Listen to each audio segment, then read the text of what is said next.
আইপিএলের অভিজ্ঞতা নিয়ে হতাশার সুর মুস্তাফিজের কণ্ঠে।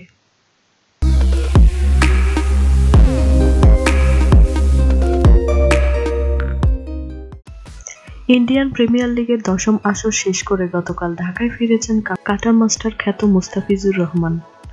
এবারের আসরে হায়দরাবাদের হয়ে মাত্র একটি ম্যাচ খেলার সুযোগ হয়েছে মুস্তাফিজের।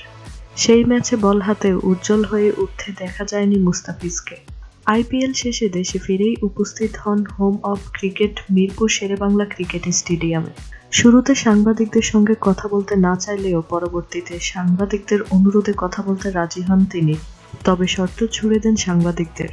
শর্ত ছিল আইপিএলের ১০ম আসর নিয়ে নিজের অভিজ্ঞতার কথা জিজ্ঞাসা না করা। তবে এক পর্যায়ে আইপিএল প্রসঙ্গ উঠে আসেই। এবারের আসরে এক ম্যাচ বাদে বাকি সব ম্যাচেই সাইড বেঞ্চে বসেছিলেন মুস্তাফিজ।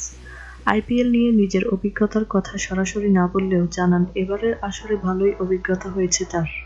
ম্যাচের পর ম্যাচ একাদশে না খেলতে পারলেও সাইড বেঞ্চে ভিন্ন অভিজ্ঞতা হয়েছে এই কাটার মাস্টারের। তিনি বলেন, যদিও এবারের আসরে বেশি ম্যাচ সুযোগ পায়নি খেলার জন্য, দলে মোট ৮ থেকে ৯ জন বিদেশি ক্রিকেটার রয়েছে, যার মধ্যে একাদশে খেলার থাকে মাত্র ৪ জনের। মাঠে বেশি অভিজ্ঞতা না হলেও ড্রেসিং রুমের অভিজ্ঞতা দারুণ ছিল।